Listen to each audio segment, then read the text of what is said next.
बैठ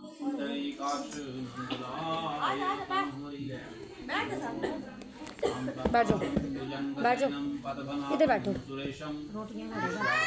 हाँ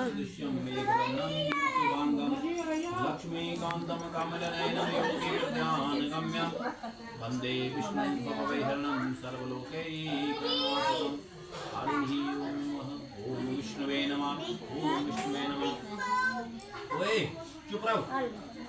सूत जी कहते हैं कि हे ऋषियों, महाभारत के युद्ध के समाप्त होने पर धर्मपुत्र राजा युधिष्ठिर ने भीष्म पितामह से पूछा कि हे पितामह, बेचारी अबला स्त्रियों को नरक से बचाने वाला चंदन षष्ठी नामक वाला व्रत जो है कृपा करके मुझसे कहिए, मैं सुनना चाहता हूँ।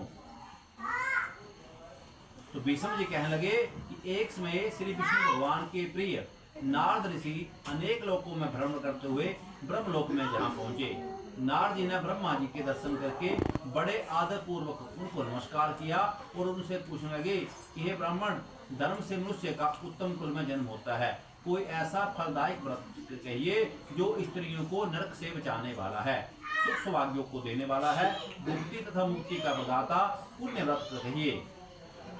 तो ब्रह्मा जी कहने लगे कि हे पुत्र, द्वादशी और चंदन षष्ठी का व्रत करने से नर और नारी दोनों को नरकहीन तथा योनि में उत्पन्न नहीं होते हैं। तब नारद जी कहने लगे कि स्वामी, परम पवित्र पुण्य देने वाले चंदन षष्ठी का व्रत का महात्म्य जो है विधि पूर्वक कहिए, क्योंकि इसमें सुनने की इच्छा हो रही है। नारद जी के ऐसे वचनों को सुन करके ब्रह्मा जी कहने लगे कि स्त्रियों को करने योग्य अति उत्तम इस षष्ठी व्रत का महात्म्य रूप से कहता हूँ। गंगा, सरस्वती, रेवा, पार्वती, देव, कन्या, उर्वशी, इंद्राणी, अहिल्या, गौरी, सांडली, रोणी, लक्ष्मी, तारा, रंभा, तिलोत्तमा तथा और बहुत स्त्रियां हैं जो विष्णु लोक में रहती हैं, वे विधि विधान से इस कथा को सुनती हैं। हे श्रेष्ठ मुनिये, इस कथा को सुनो। एक समय कैलाश पर्वत पर शंकर भगवान जी थे, सब स्त्रियों से कहने लगे, स्त्रियों को कथा सुना रहे थे तो उनसे पार्वती कहने लगी, आदि पुरुष लगी कि भगवान स्त्रियों को जिस व्रत के प्रभाव से सौभाग्यादि सर्वगुण संपन्न होकर के मनोवांछित सिद्धि की प्राप्ति होती है, वह कथा सुनाइए।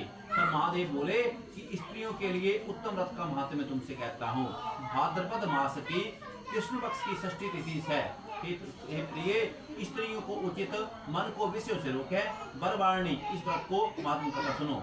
हे महाभागे, मालवा प्रांत में चित्रकूट पर्वत में एक वेद, शिक्षा, कल्प, व्याकरण आदि 6 अंगों को जानने वाला ब्राह्मण रहता था। उसके बाद में एक सिद्ध नामक ब्राह्मण ठहरा था।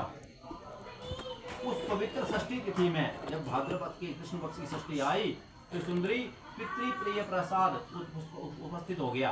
आषाढ़ मास में पूर्णमासी के 5वें दिन अर्थात अश्विन मास के कृष्ण पक्ष की पंचमी तिथि को मिति आ गई।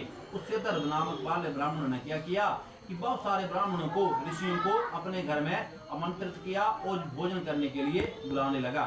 उसके द्वारा निमित्त महर्षि व्यास, वाल्मीकि, गर्ग, गौतम, पराशर और बड़े बड़े मुनि वहां पर आ गए। उसकी स्त्री बड़ी रूपवान, यौवन संपन्न, सुंदरी, पतिव्रता तथा विनय संपन्न थी। उससे वे ब्राह्मण से कहने लगा कि ये सुनो, माता और पिता की श्राद्ध तिथि में ब्राह्मणों को भोजन कराने से राजसूय और अश्वमेध यज्ञों का फल प्राप्त होता है। ऐसे अपने पति के सुनकर के वह पतिव्रता धर्मचारिणी सावधानी रसोई बनाने लग पड़ी और विधि पूर्वक पूड़ी, कचौड़ी, साग, खटाई, अचार, नाना प्रकार की रस भरी फल, गो का दूध, घी, दही और अनेक प्रकार के पदार्थ उसने बनाए। रसोई बन जाने के बाद निमित्त ब्राह्मण भी आ गए। जो खाना खाने के बुलाए गए थे तो सभी ब्राह्मण बाहर आ गए। तब वह ब्राह्मण स्नान करके आमंत्रित ब्राह्मणों के चरण छू करके श्राद्ध करने लगा। रसोई जब बन गई तो श्राद्ध के समय क्या हुआ, देव योग से ब्राह्मण जो थी रज सबला हो गई, परंतु उसने क्या किया, लज्जावश शर्म के मारे अपना रज धर्म किसी को नहीं बताया और अपने छुए हुए जो भोजन बनाया था उसको ही ब्राह्मणों को खिला दिया तथा वे ब्राह्मण जो थे भोजन काट करके प्रसन्न हो गए और वहां से चले गए। तब उस ब्राह्मण ने नमस्कार करके उन ब्राह्मणों को यथाशक्ति दक्षिणा दी, फिर उनकी परिक्रमा करके उनको विदा कर दिया। कालांतर कुछ समय के बाद क्या हुआ, वह पतिव्रता ब्राह्मण जो थी मृत्यु को प्राप्त हो गई, परंतु ब्राह्मणों को अशुद्ध भोजन खिलाने के पाप से वे पतिव्रता होते हुए भी नरक तथा यमदंड से पीड़ित हुई, उसके बाद चंडाल कुल में जन्म लिया। पूर्व जन्म से अच्छे कर्म के कारण उसके जन्म पूर्व जन्म था उसे याद रहा कि पहले जन्म में मैंने क्या क्या किया था। उसी नगर में उसके पूर्व जन्म का पुत्र भी रहता था, जो कि अत्यंत गुणी, वेद शास्त्रों को जानने वाला, अति नर्म, पढ़ने, दान देने तथा दिलाने, यज्ञ करने और कराने तथा ब्राह्मणों को शास्त्र अनुकूल कर्मों में सदैव लग रहा था। एक समय क्या हुआ, उसके घर में वैष्णदेव नाम के यज्ञ, अंत में चंडाली उसके घर में पूजा के निमित्त रखे हुए चावलों को खाने के लिए आ गए। तब क्रोधित होकर क्या किया, ब्राह्मण से भुड़क कर कहने लगा कि अरे चंडाली, तेरे देखने मात्र से अपवित्रता हो गई है, तू अभी घर से चले जा। यदि कोई चंडाल के दर्शन करने से जब तक सूर्य का दर्शन करे तो शुद्ध नहीं होता है। चंडाल के छू जाने पर तो गंगा स्नान के बिना भी कदापि शुद्धि नहीं होती है। अपने पुत्र के इस वचन सुन करके वे रोते हुए अपने पुत्र के घर से चली गई। जिस चंडाली के साथ समभाषण पात्र से वस्त्रों से स्नान करना शास्त्र में कहा है, वह चंडाली योनि में प्राप्त हुई।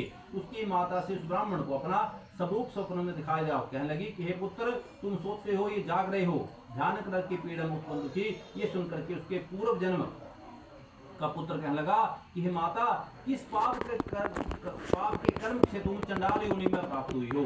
बड़े आश्चर्य से पड़ा हूँ, क्या के कहिए किसका क्या रहस्य है? तो माता कहने लगी कि पुत्र, तुम्हारे पिता ने अत्यंत श्रद्धा पूर्वक अपने पिता का श्राद्ध किया था, लेकिन उसमें एक बाधा हो गई, क्योंकि जब भोजन बनाकर मैं चौके में गए तो उसी समय में रसवला हो गई थी, परंतु मैंने इस पाप को गुप्त रखा था। हे पुत्र, इसी पाप के कारण मुझको चंडालनी होने पड़ा। बड़े भयंकर नरक में धर्मराज की यातना सहने पड़ी। उसका वचन सुनकर के उसके पुत्र कहने लगा कि माता, अब मैं मोक्ष को उपाय क्या कर सकता हूँ, वही यत्न करूंगा। उसकी माता कहने लगी कि पुत्र, भाद्र मास के कृष्ण पक्ष की षष्ठी तिथि सब तिथियों को तथा सब तीर्थों में पवित्र है। हे पुत्र, तुम उस षष्ठी का व्रत करके ब्राह्मणों के सम्मुख उसका पुण्य मुझे देना। उस पुण्य के प्रभाव से मैं इस चंडाल योनि से मुक्त हो जाऊंगी। इस प्रकार अपनी माता को स्वप्न में दुखी देखकर उसका पुत्र नींद से उठकर गया। अपनी माता के स्वप्न का वाक्य स्मरण कर सोचने लगा कि तप तथा दूसरे उपवास से भी चंद्र षष्ठी का व्रत बहुत श्रेष्ठ है। ये विचार करके उसने ब्राह्मणों से मुनि